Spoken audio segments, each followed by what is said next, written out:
Muy buenos días a todos y a todas en este lluvioso jueves, víspera de San Isidro en Madrid. Vemos que tenemos seguidores del otro lado del Atlántico como cada día en esta hora del Instituto Universitario de Investigación Ortega y Gasset, que hoy se honra con la presencia de Isabel Baquedano, que es una de las referencias en nuestro país del cuidado y el cultivo de nuestro patrimonio artístico y cultural, ¿no? Isabel es facultativa del Cuerpo de Museos del Ministerio de Cultura, además ha trabajado como conservadora en el Departamento de Difusión del Museo del Traje de Madrid, ha sido responsable también de los depósitos del Museo Nacional del Centro de Arte Reina Sofía y ha sido jefe del Departamento de Conservación e Investigación del Museo Arqueológico de Madrid, entre otras muchas instituciones. Actualmente desempeña el cargo de jefa del área de protección de la Dirección General de Patrimonio Cultural de la Comunidad de Madrid, que engloba las esferas tanto arqueológicas, arquitectónicas como etnográficas e industriales, ¿no? Que siempre es una faceta del patrimonio cultural que a veces pasa desapercibida al común de los ciudadanos, ¿no? Tanto en su formación como en su experiencia profesional, por tanto, se ha centrado de forma prioritaria en esa cuestión de la protección del patrimonio cultural y muy fundamentalmente en la arqueología como área también de investigación y de trabajo de campo. Con intereses muy diversos en el campo del patrimonio, ha colaborado en exposiciones temporales, como comisaria también, ha sido vocal asesora de la Comunidad de Madrid del Ministerio de Cultura en temas patrimoniales siempre, ha publicado numerosos trabajos, participado en congresos, foros especializados, en fin, es un referente ineludible de la protección del patrimonio cultural y también de la gestión cultural. Y quiero decirlo porque esta es una de las áreas prioritarias a las que presta atención el, el, el Instituto Universitario de Investigación Ortega y Gasset, con nuestro máster en gestión cultural. Y yo siempre le digo a los alumnos que este es uno de los ejemplos que pueden tomar como referencia porque, querida Isabel, eh, todos estamos muy pendientes de cómo no es nada sencillo, ¿no? Lidiar con la gestión y la protección del patrimonio histórico y cultural en una ciudad como Madrid, una de las grandes capitales del mundo. Y bueno, hoy vas a hablarnos de Madrid Patrimonio, una mirada a la gestión pública desde la cultura, ¿no? Y quiero agradecerte también el esfuerzo que haces para acompañarnos esta mañana, que además veo que has tenido una lesión en tu mano y te deseo una tempranísima recuperación. Estas son las cosas del coronavirus y del confinamiento, que nos ponemos a hacer cosas en casa y nos lesionamos todos, ¿no? Porque a mí me pasó también el otro día que tuve un pequeño incidente y en fin. Pero bueno, a lo que iba, muchísimas gracias Isabel, de verdad que es un verdadero privilegio tenerte con nosotros. Tuya es la palabra y nada, te escuchamos y luego ya participaremos en el posterior debate. Bueno, pues buenos días, muchas gracias, Tony, para la cariñosísima presentación. Creo que no, vamos, merecida en parte.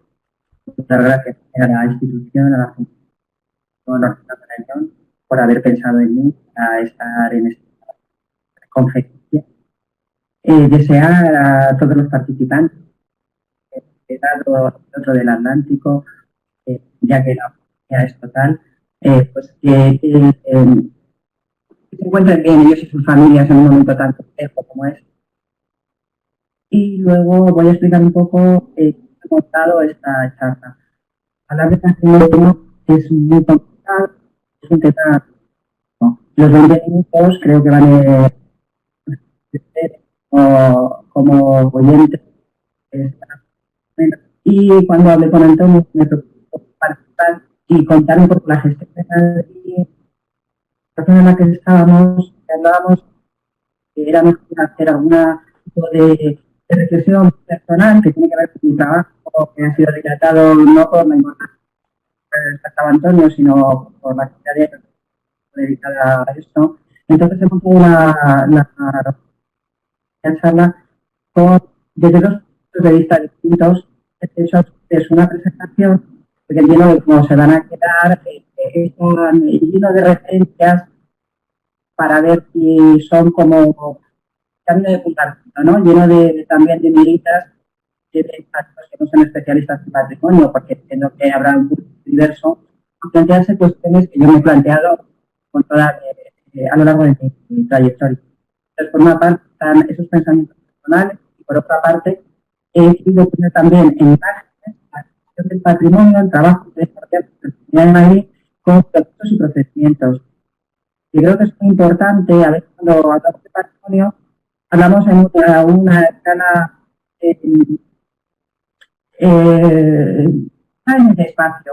No lo centramos en centros concretos que yo creo que son, por eso he puesto las imágenes, son bastante ilustrativos para las personas que no están tan dentro de lo y de su gestión. Bueno, empiezo a pedir disculpas porque así luego, si acaba muy bien la conferencia, pues estupendo, mil sobre hojuelas. Porque les pongo en esta primera imagen unas cosas de las que no voy a hablar. Ahí me refiero a la ilustración que les puedo dar. ¿Por qué? Porque intentar hablar de patrimonio cultural, pues lo primero que habría que hacer, como ahí es la identificación de los culturales, una perspectiva histórica y una evolución. Me da tiempo, 20 minutos, a hablar todo lo que tenemos que hablar, siquiera darle los centros completos que hacemos en la dirección general, pero sí que se lo dejo ahí como cada vez nos vamos a seguir el camino principal, a ver si podemos hacer. Entonces sí que quería decir es que desde que yo me hice el concepto que había de patrimonio en la universidad y que estaba en uso, porque era más moderno, hasta ahora, después de varios años de formación, ha cambiado absolutamente.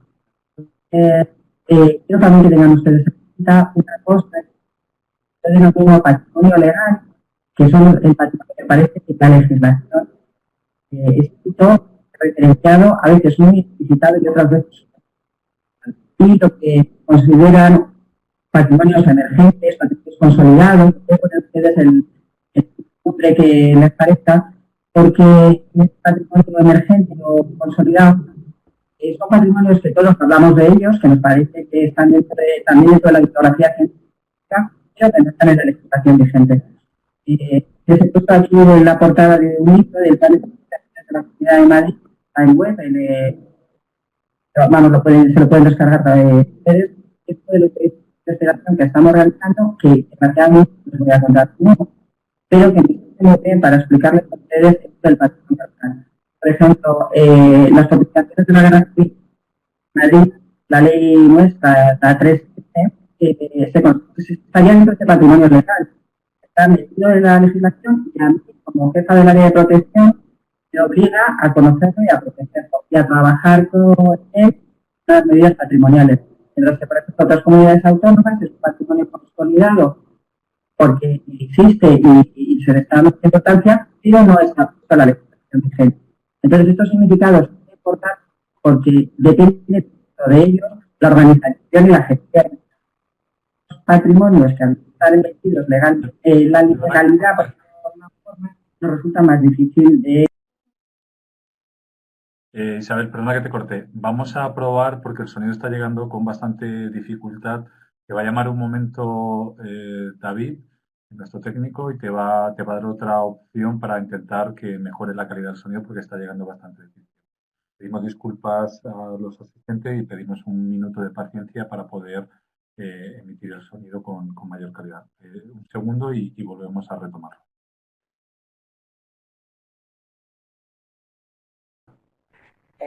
Bueno, pues buenos días otra vez. Continuado por donde iba, espero que se me haya oído más o menos bien todo lo que les he dicho hasta este momento. Esta imagen lo que quiere representar un poco, lo que les quería dar a entender, es la cantidad de bienes patrimoniales que tenemos en Madrid y cuál es la gestión. O sea, esto estaría dentro de los procesos y procedimientos que nosotros hacemos normalmente.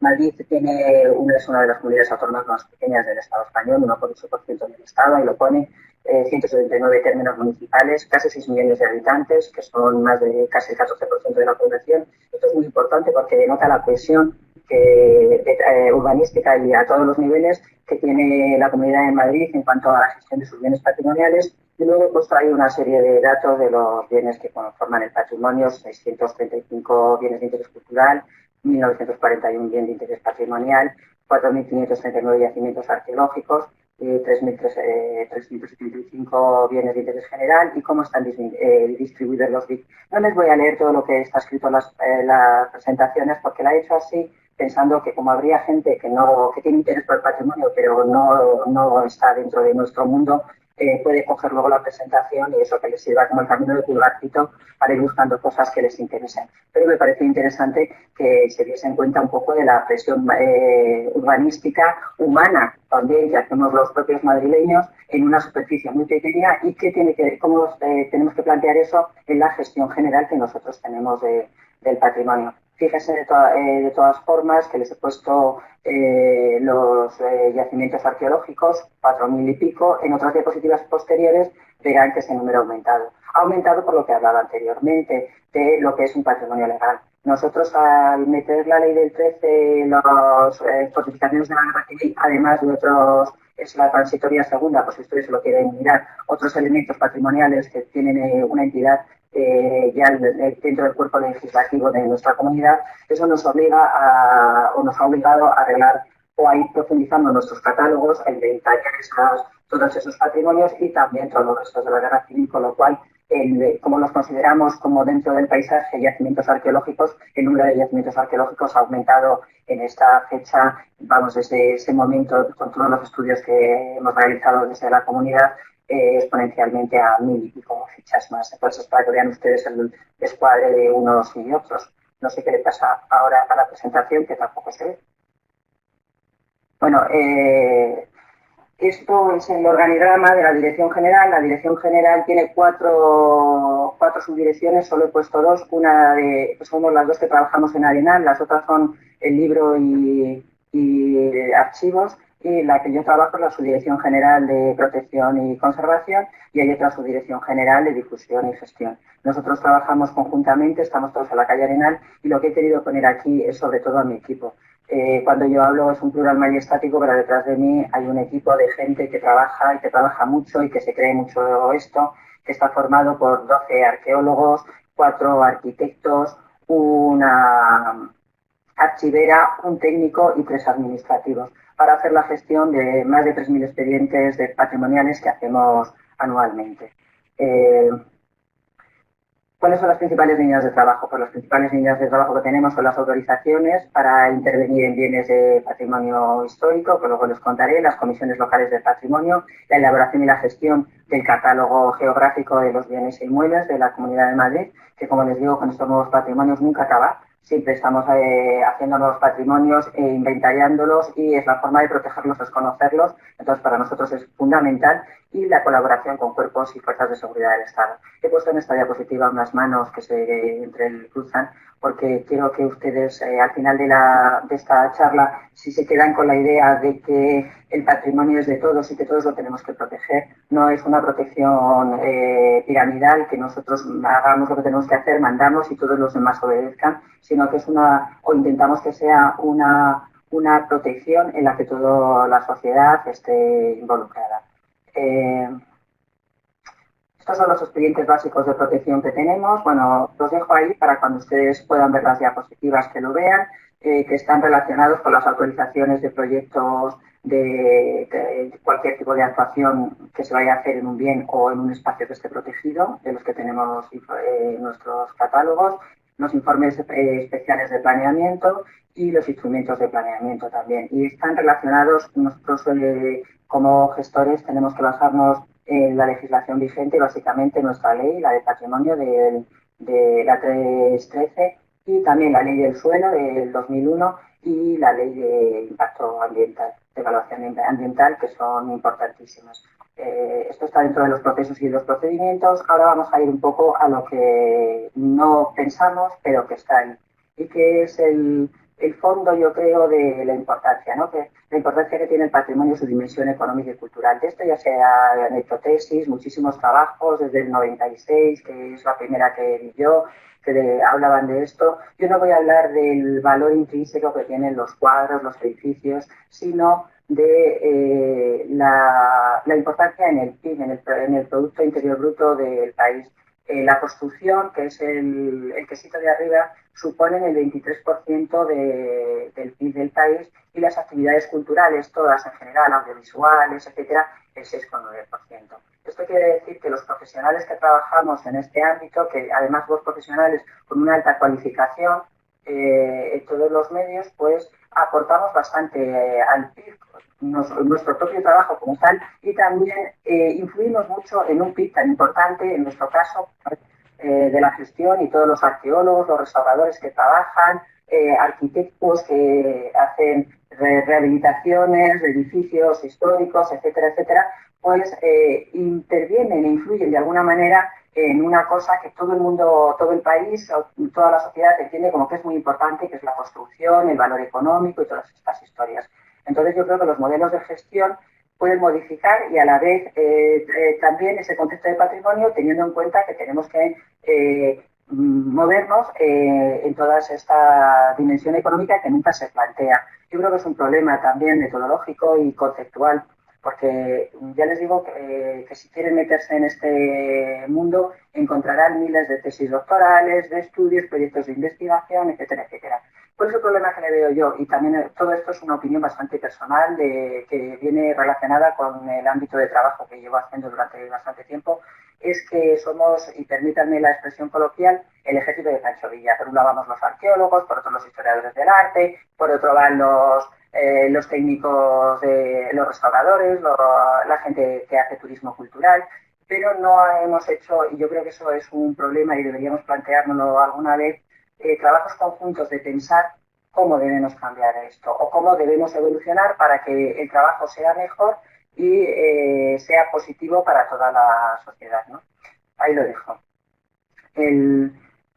Estos son el número de autorizaciones que hacemos.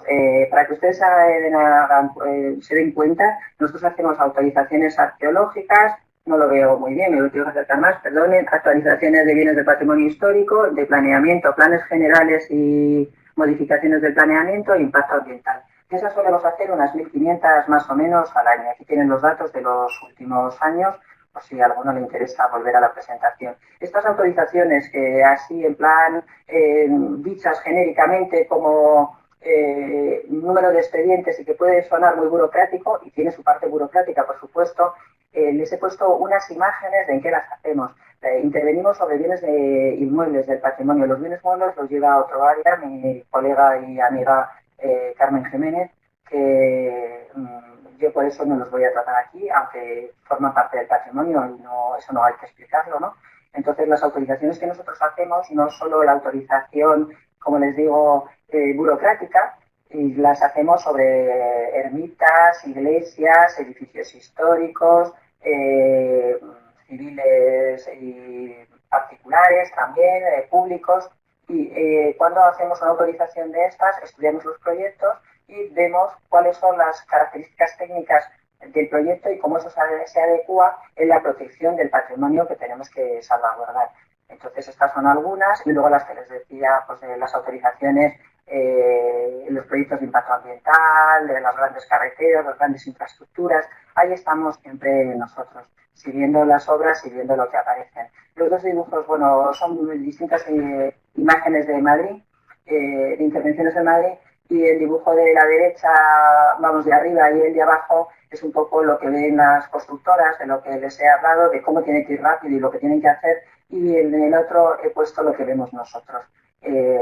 Tendríamos que plantearnos un poco cómo hacemos conjugar bien y de la mejor manera posible. Eso es parte de nuestro trabajo y lo hacemos continuamente. Estas son algunas de las autorizaciones que hacemos. Este es un ejemplo, no voy a poner muchos porque tengo muy poco espacio, pero es un yacimiento importantísimo que ha cambiado la investigación histórica en España. Es la mina neolítica de Casa Montero.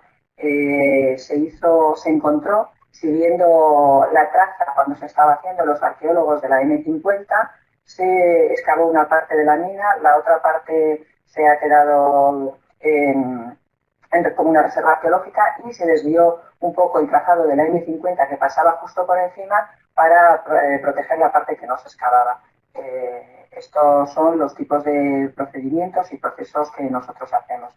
La otra cosa, no sé por qué no salen tampoco las imágenes, es un poco gafada, Bueno, aquí hay un mapa de los bienes inmuebles de la Comunidad de Madrid. Es una pena que ustedes no lo puedan ver, o yo por lo menos no lo puedo ver. Ahora sí, menos mal. En este mapa están puestos todos los espacios o todos los bienes que tenemos protegidos. Me gusta mucho ponerlo para que se den cuenta de la densidad de bienes que hay protegidos en nuestra comunidad. Y bueno, el punto rojo, para que se hagan una idea, hay tres, son el patrimonio de la humanidad que tenemos, tres patrimonios: Aranjuez, Alcalá de Henares y El Escorial. Y luego la degradación de color de más oscuro a más claro. Los más oscuros son los bienes de interés cultural, los marrones intermedios son los bienes de interés patrimonial, los claritos son los yacimientos arqueológicos y los puntos verdes son la protección general. La Dirección General ha hecho también actualizado. Nosotros tenemos este catálogo que lo tenemos que tener actualizado lo más posible. Nos cuesta bastante trabajo, tanto la inversión económica como el trabajo personal para hacerlo. Y eso, el catálogo que nosotros tenemos, es el que luego los ayuntamientos, porque la ley les obliga también, tienen que actualizarlo para tenerlo protegido. Y así nosotros y ellos también, que tienen corresponsabilidad a la hora de proteger su propio patrimonio, poder trabajar. Nosotros estos últimos años les hemos hecho el catálogo, se lo hemos actualizado a los 79 municipios de la Comunidad de Madrid que tienen menos de 2.000 habitantes, 2.500. Les digo el dato porque normalmente cuando pensamos en Madrid pensamos en la gran ciudad. La ciudad se come al territorio y al resto de los municipios. Y hay algunos municipios en Madrid que tienen hasta 50, 60 vecinos, que nosotros ayudamos de esa manera. Las comisiones locales de patrimonio es otro de los grandes temas que tenemos que hacer. También, como soy arqueóloga, pues estoy un poco sesgada en las imágenes que les pongo. Ahí les he puesto una imagen de lo que ven cuando nos dicen tenemos que hacer esto, pero no hay nada debajo, y lo que vemos nosotros, o lo que hay abajo que tenemos que proteger.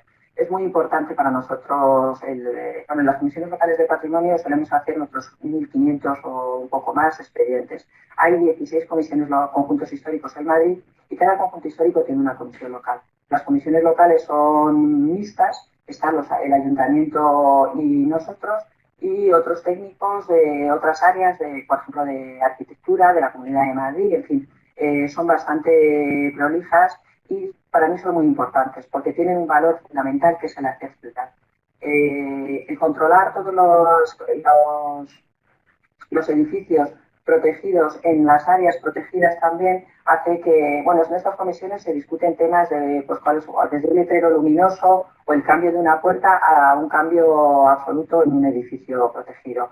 Pero estos, aunque sea el cambio de no dejar un luminoso y poner un rótulo de otra manera, o cambiar una ventana, o el cambio final que va a tener un edificio protegido y que se le quiere dar un uso o se quiere modernizar el uso, para mí van haciendo ciudad. Hacen que no desaparezca nuestro propio patrimonio, que tiene una importancia, como les contaré después, básicamente para los ciudadanos emocional. Y eso es muy importante. La ciudad no solo la hacemos nosotros, la hacen las entidades vecinales. Tenemos problemas que deberíamos plantearnos también con los arquitectos en eso de trabajar todos en conjunto, los problemas de gentrificación, de turismo. En Madrid, por ejemplo, pues quizá el barrio de Lavapiés sea el único barrio que sigue siendo un barrio típico al uso. La gente del centro de la ciudad se va a la periferia. Estos son problemas muy importantes que tenemos que trabajar. Tenemos que trabajar también cuando trabajamos en las comisiones locales y en los cascos históricos, en los centros de las ciudades, que no se hagan una tematización, que no estén homologados todos los edificios, que todos no sean centros en grandes tiendas o hoteles, que se vea vida, que quede ciudad. Entonces, el espacio neutro y homologado es el del mercado, que os he puesto aquí para que luego vosotros, si queréis, reflexionéis. Está un poco en lucha, o tenemos que ver cómo se conjuga con la función social de la ciudad y la utopía de una ciudad patrimonial y cultural que nos pertenece a todos, ¿no? Estas son una imagen de cada una de las comisiones locales, por si tienen interés en saber cuáles son los conjuntos históricos de Madrid: Alcalá de Henares, Aranjuez, Buitrago de Lozoya, Chinchón, Colmenar de Oreja, El Escorial, Madrid, Manzanares el Real, Navalcarnero, San Fernando, Nuevo Bastar, Azones de Arriba, San Lorenzo del Escorial, Talamanca del Jarama, Torrelaguna y Valdemoro. Este es otro mapa que te debería de salir sobre los yacimientos. Ya está, menos mal. sobre los yacimientos arqueológicos. Lo que les quiero señalar aquí es un poco la diferencia de números con el resto. He puesto estos dos en vez de actualizar el siguiente para que viesen un poco el concepto ese que he querido ponerles en la primera imagen de cuáles son los patrimonios emergentes y cuál es la diferencia entre que un patrimonio esté protegido en la legislación y que aparezca como tal a que no esté protegido. Pues quiere decir un aumento casi exponencial del trabajo para nosotros y de la protección para los edificios, los yacimientos arqueológicos y todo lo que conlleva esto. Nos parece muy importante. Les pongo algunas imágenes. Estos son yacimientos aparecidos en infraestructuras como carreteras, que seguimos, una villa romana que aparece en el canal de Isabel II, en Aranjuez, una necrópolis importantísima que también tienen en la web 11 solo de las sepulturas de esta necrópolis campaniforme, que también ha cambiado la investigación en la prehistoria reciente española. Se llama Yacimientos Humanijos, Torrejón de Velasco o Villarejo de Salvanés. Ya les he dicho que estoy un poquito sobrada con la arqueología, pero bueno, les pongo un edificio para que vean la Casa de la Tercia. Todavía no se ha acabado, tiene varias fases. Eso quiere decir que a veces vamos actuando los edificios a demanda del propietario del edificio y de cómo quieren que se actualice. Se hizo una lectura de paramentos, se encontraban unas bodegas, están musealizadas y le ha dado bastante importancia al pueblo y a sus intereses como tal.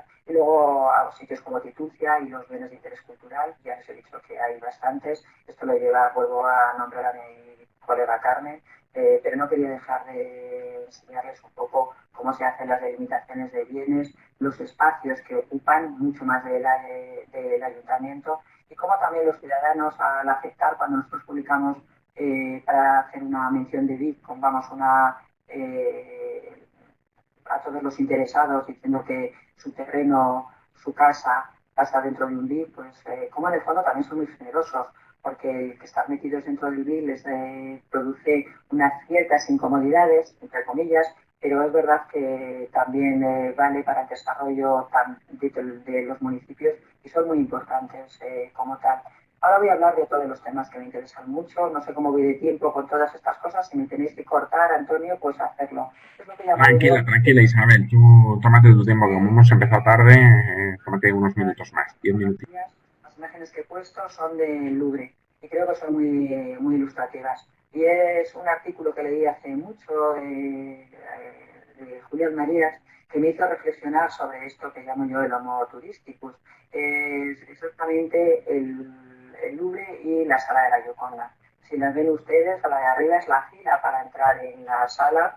La segunda es todo el mundo viendo la Gioconda y lo de viendo, póngale dos comillitas a cada lado porque como se dan cuenta están todos vueltos del cuadro y haciéndose un selfie. Yo estoy aquí. Y la tercera que he elegido, la tercera imagen, es de las salas también del Louvre, que están al lado, contiguas a donde está la Gioconda, que tienen pintura renacentista, creo que uno de los Leonardos también, Rafaeles, de todo. Bueno, pues nada, están vacías, porque todo el mundo va a ver eso. Esta instrumentalización del patrimonio, que yo pongo dos términos ahí, que es turismo cultural y desarrollo sostenible, y el recurso económico. Son temas que nos crean ciertos problemas y que a mí me gustaría, pues bueno, es otra de las miritas de Purgarcito a reflexionar. No tengo mucho tiempo, pero no quería dejar de hablar de esto. Cuando vienen proyectos que tenemos que evaluar, que se va a trabajar sobre ellos, pues claro, siempre te ponen los términos como desarrollo sostenible, turismo cultural. Son términos para mí ambiguos. Deberíamos trabajar más en ello. Entendemos el recurso económico del patrimonio, pero creo que a veces estos términos y el darle la importancia económica del turismo desequilibra lo que es nuestra misión fundamental para todos, que es la conservación de los valores patrimoniales y cómo actuamos sobre esos bienes. Nos lo debemos de plantear. Esto lo he puesto sobre todo porque las administraciones públicas, pero no solo nosotros como trabajadores de la administración pública, sino los ciudadanos, debemos asumir o al menos reflexionar sobre esto y sobre el valor del patrimonio y sobre una cosa que es la tutela de los bienes culturales.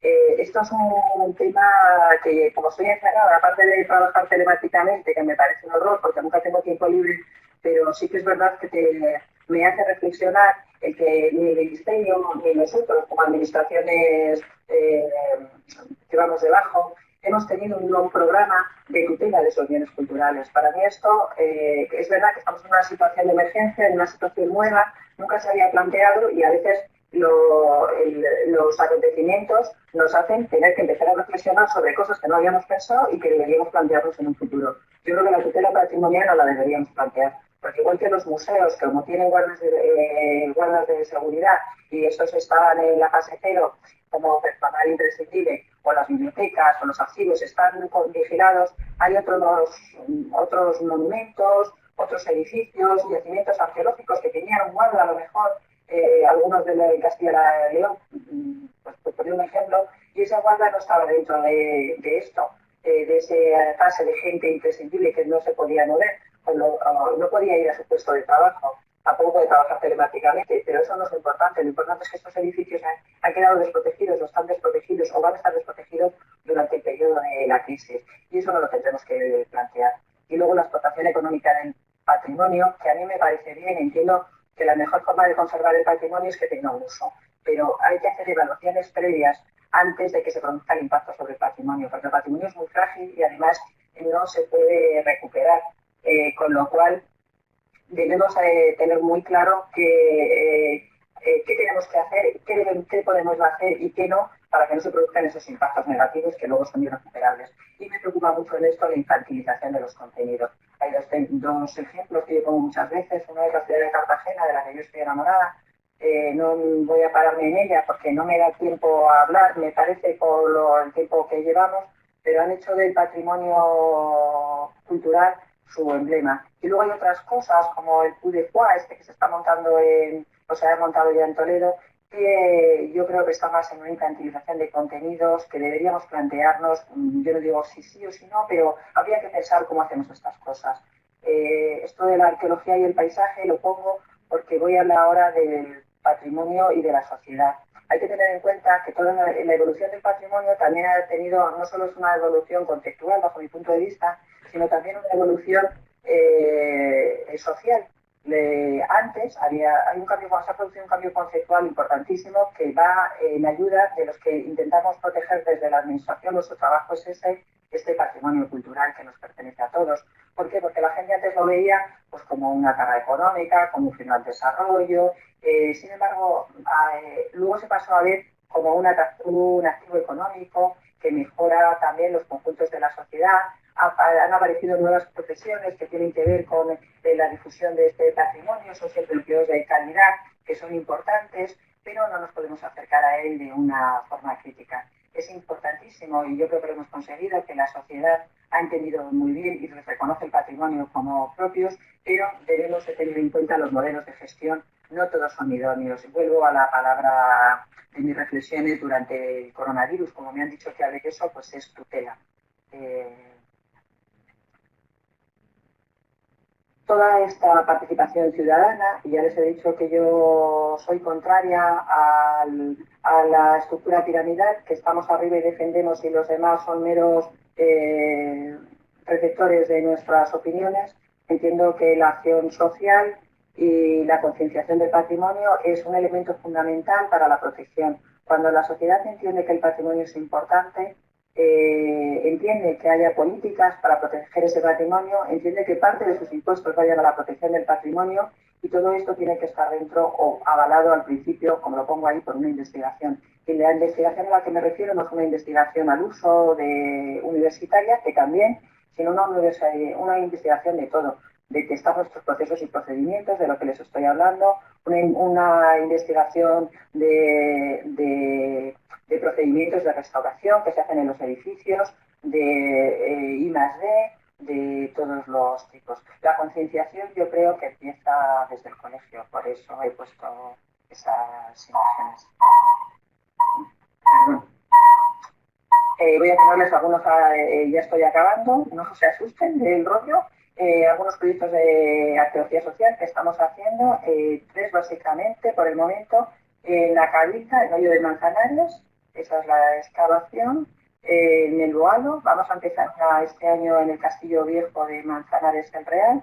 y estamos haciendo también algunos proyectos en rascacías y en los Batanes, y en la calzada romana, en Sevilla, con jóvenes. Esto nos parece importantísimo porque es la forma de que la gente entienda su patrimonio. Les pongo aquí una síntesis de lo que les he hablado. Los nuevos patrimonios son muchos, están cada vez son más cualitativa y cuantitativamente. Eso nos aumenta el trabajo, pero es importantísimo para tener el criterio o la idea de que los valores sociales inmateriales, que es el concepto de la identidad, que nosotros que trabajamos en Madrid esto es muy importante, porque aquí todos somos de fuera. Yo soy de Zaragoza, mi marido es de Toledo, mis hijos han nacido aquí, pero son ahí un poco cada uno de donde sea, más toledanos que aragoneses porque están más cerca y vamos más a Toledo que a Zaragoza. Pero la gente de Madrid, las generaciones de hijos como los míos, primera, segunda, tercera generación que nacen aquí, necesitan sentir algo de lo que tienen al lado como propio, y eso es una de nuestras tareas fundamentales. Y sobre todo, pues los valores económicos, la justificación, la investigación, toda esta síntesis la dejo para que ustedes reflexionen y que nosotros, los ciudadanos y nosotros, reflexionemos en eso que llamamos tutela. Yo quiero, pues entiendo que el público será diverso. Ya finalizo con esto, ya ven ustedes sus gracias, o sea que ya estoy terminando, pero en ese público diverso quiero que entiendan que los historiadores somos también una parte fundamental de la sociedad, y la historia como tal es también una parte de la historia, se puede aprender. Y vuelvo a la etapa en la que estamos de crisis, les voy a recomendar 2 lecturas y con esto me despido. Uno es cualquier libro que encuentren ustedes sobre la peste antonina durante el Imperio Romano, del 165 al 180 después de Cristo, y el emperador Marco Aurelio, lo que supuso y cómo se enfrenta como gobierno a arreglar esta peste que acabó con 1/3 de la población del imperio. Les recomiendo un libro de Virginia Woolf, que es Las 3 Guineas, que para mí es una síntesis de que nosotros tenemos que, solo juntos todos podemos salir de la crisis, y si quieren escuchar música, porque se aburren o les parecen un poco densas las lecturas que les he recomendado, pues les recomiendo que escuchen. Me ha costado mucho elegir la canción, pero la he elegido, La Belleza, de Eduardo Aute, un cantante, cantautor, poeta y artista plástico que nos acaba de dejar. Muchas gracias a todos. Pues querida Isabel, con esa referencia a Aute, la verdad que ha sido muy ilustrativa y muy gráfica tu exposición. Efectivamente, yo también como historiador, y ahora que apelabas al valor de los historiadores en la sociedad, me acordaba de aquella frase de Ortega y Gasset, ¿no? De que el hombre no tiene naturaleza, sino que tiene historia, que somos seres biográficos y que por tanto la vida como realidad radical y como ente histórico biográfico, ¿no? Es el eje, ¿no? del acontecer de la historia humana, y que por eso es importante también la historia y en ese sentido el cuidado de nuestro patrimonio, ¿no? Hay algunas preguntas que se plantean aquí en relación sobre cómo conciliar la vida contemporánea. El motor económico, habla alguno de nuestros intervinientes, con esa protección del patrimonio, ¿no? De cómo moldarse a las necesidades actuales de nuestra vida aceleradísima con esa preservación del patrimonio cultural. Nuestra experiencia desde la dirección general es que no solo es posible, sino que es recomendable, y además cuando acaba el trabajo es muy gratificante, en el sentido de, el problema de esto son los tiempos. Cuando nosotros controlamos los tiempos y el tiempo es el adecuado, o sea, yo entiendo que un señor que va, por ejemplo, os he puesto la casa de la Tercia esa en Villarejo de Saldanes. Bueno, pues no solo eso, hay una parte detrás, os voy a poner solo este ejemplo, de una señora que tenía un bar y quería hacer un bar. Entonces ella quería hacer su bar, pues como lo había tenido siempre y tal. Y nosotros le dijimos que no, que tenía que sacar unas cosas, ponerlas en valor, que se diese la pared antigua, en fin, una serie de cosas. Ella lloraba físicamente en el despacho, diciendo que les íbamos a arruinar, que qué horror, que es un detalle sin importancia, pero como esto nos pasa mucho. Entonces, cuando hizo lo que le mandamos, que no tardó más en hacer el bar, pero dejando los restos patrimoniales arquitectónicos que se habían encontrado, resulta que su bar es el más chulo de todo el pueblo. La gente cuando va a Villarejo a comer va muchas veces a su bar y se ha dado cuenta que el patrimonio no es, yo siempre lo digo, la gente que tiene patrimonio no lo tiene que ver como un demérito, es un valor añadido. Lo único que tenemos que saber es buscar ese valor añadido. La gente que trabajamos en las comunidades autónomas, no solo nosotros, todos, digo las comunidades autónomas porque hacemos gestión directa sobre estas cosas. El Ministerio como tiene las competencias transferidas, no hace este tipo de trabajos tan genéricos o tan rutinarios como nosotros. Pero nuestro trabajo habitual es normal, trabajar con la gente que aparece el patrimonio, hacemos lo que tenemos que hacer, les damos las pautas que tenemos que darles, queda ese patrimonio para las generaciones futuras, porque yo acabo siempre las conferencias, he acabado con la tutela y con AUTE, porque me parecían muy importantes. Yo acabo siempre diciendo que el patrimonio tiene ese nombre y ese nombre no es casual. Se llama patrimonio porque nos pertenece a todos por herencia y todos lo tenemos que conservar. La gente se pone muy contenta después, ¿eh? Hombre, hay gente que no, que sienta fatal. Pero por lo general, con las indicaciones precisas y llevando los tiempos adecuados para que la obra no se retrase, no se convierte en un demérito, sino en un apoyo a las propias obras, ¿eh? Fantástico, sí.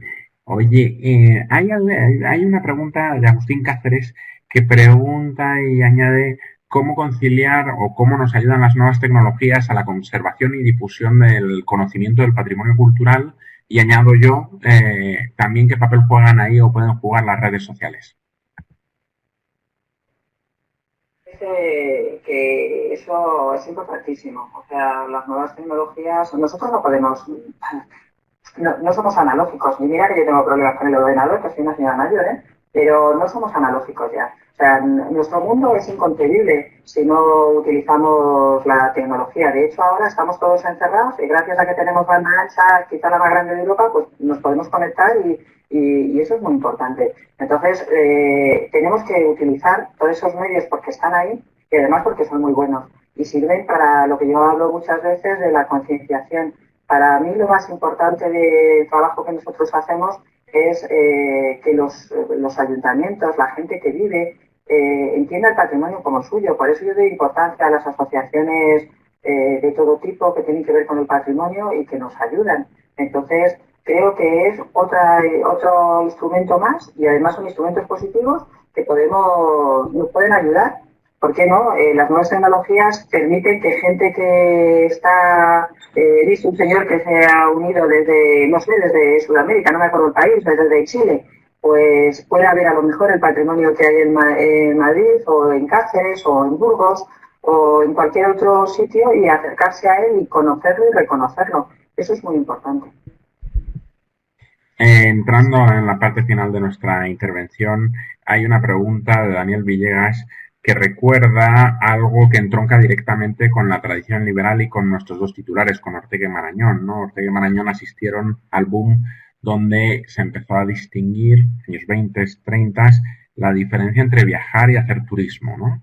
Que es verdad que bueno, pues las autopistas y demás pues han facilitado mucho eso que hoy diríamos hacer turismo, pero que efectivamente en la apreciación del patrimonio histórico-cultural, pues desde luego a ojos de Ortega y Marañón era un demérito, ¿no? Como tú en algún momento apuntabas, porque apuntaban ellos, buena parte de la gracia de viajar consistía en unirse con las gentes, sus tradiciones, su cultura, su folclore, su alimentación, su gastronomía, sus bebidas, su tradición histórico-cultural, ¿no? Y también las piedras, dado que eres arqueóloga, nos hablan mucho de esto, ¿no? Entonces, ¿cuál es tu percepción sobre el modo de viajar hoy en día y sobre el turismo, si quieres, entre comillas, cultural, puesto que has hablado también en un momento determinado sobre a veces el turismo sostenible y cómo se mezclan este tipo de conceptos en algunas ocasiones? Yo no puedo decir nada en contra del turismo, porque 80 millones de personas nos visitan y eso que hablaba antes del PIB, gran parte del PIB nos viene de esas visitas por un lado. Y independientemente de la historia económica, que se puede cuantificar y es importante, a mí me parece que es muy importante viajar.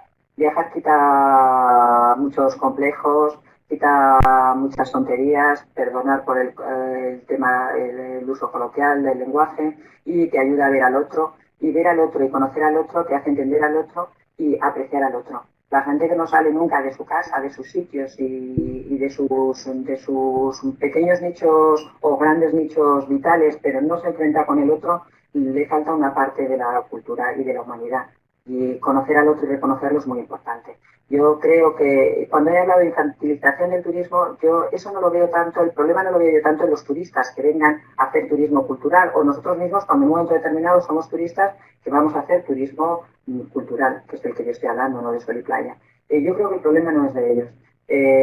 Para mí el turismo cultural es una oportunidad, un nicho bueno para que la gente se acerque a lo que somos, a nuestra identidad como pueblo, que no es una identidad solo de Madrid o de España, sino universal, como raza humana. Lo que me parece infantil a veces son los planteamientos, porque yo creo que nadie que hace turismo es tonto, ni es más tonto ni es más listo, sea turismo cultural o el turismo que sea. Lo que pasa es que a veces nosotros ahora no podemos ser sabios, no podemos saber de todo, no tenemos por qué saber patrimonio. Entonces, cuando nos presentan algo de patrimonio, por eso os decía yo que yo estoy enamorada, por ejemplo, de la ciudad de Cartagena. Cartagena hace 15 años, pues no iba ni el tato a hacer turismo, porque no vas a ir a visitar una refinería, sí.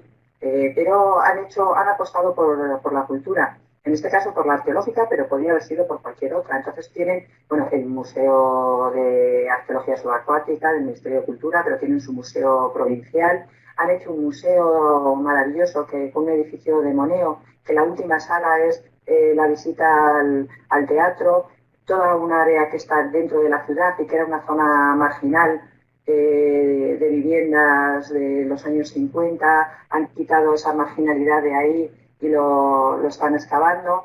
Pero yo, cuando hablo con mis amigos de Cartagena, como no me oye nadie, esto lo voy a decir, pues hay unas cosas que han quitado que son una especie de cafés teatros de los años 50, que, hombre, pues a lo mejor eran cutres, entre comillas, pero considero que ha quitado una parte de esa historia del barrio, de la Cartagena suburbial, que a lo mejor deberían haber dejado. Pero independientemente de que podamos estar más de acuerdo o menos, es verdad que han dejado una ciudad maravillosa. Ahora acaban de abrir un museo del Foro también, que creo que lo está musealizando Jesús Moreno, un trabajo extraordinario. Y la gente va allí y ve una Cartagena bonita, ve una Cartagena diferente. Y cuando los propios habitantes de Cartagena están orgullosos de su patrimonio, están orgullosos de su cultura. Entonces, a eso es a lo que yo me refiero. Eso no lo puede hacer un turista que va 2 días a Cartagena y se aloja en un hotel. Puede disfrutarlo, pero somos los ciudadanos, los movimientos sociales y sobre todo las administraciones los que deberíamos trabajar ese tipo de turismo.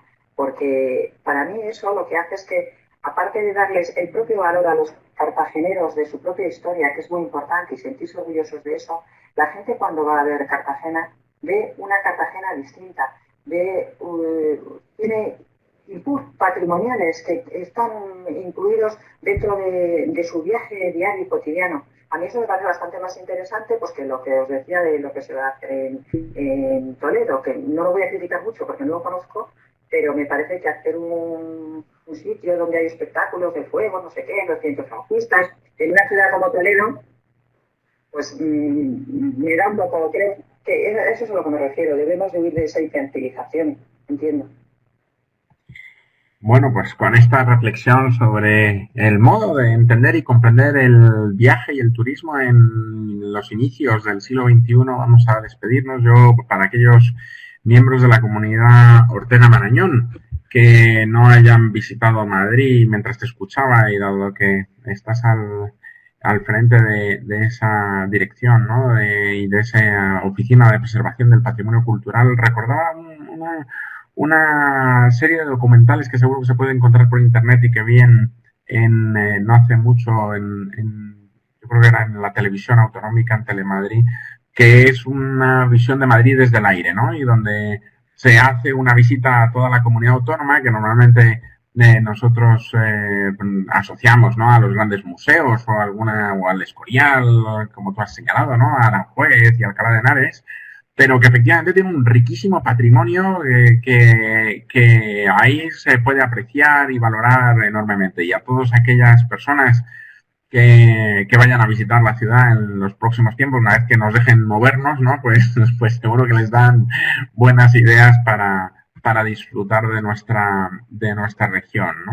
En ese sentido, Isabel, en nombre propio de la institución que represento, de los ciudadanos de Madrid, de la comunidad POM, de los que te hemos escuchado, pues muchísimas gracias, ¿no?, por cuidar de tantos siglos de patrimonio. Como historiador, ya te puedes imaginar que me genera toda la simpatía y admiración vuestro trabajo. Y agradecerte que hayas compartido con nosotros esta hora de la Ortega. Hemos disfrutado muchísimo y ya sabes, esta es tu casa. Pronto esperamos tenerte con nosotros también presencialmente y poder charlar de estas y de tantas cosas que como decía al inicio de mi intervención, están en la médula de este instituto que tiene ese máster en gestión cultural, que es el decano de los másteres en gestión cultural, creo yo, del escenario universitario español, y que siempre hemos prestado tanta atención, tanto en Madrid como en nuestra sede de Toledo, ya que hablábamos de Toledo en tu parte final de tu intervención, pues a estas cuestiones que entroncan directamente con nuestra propia identidad. Muchísimas gracias, Isabel, ha sido un auténtico privilegio. Nosotros. Buenos días.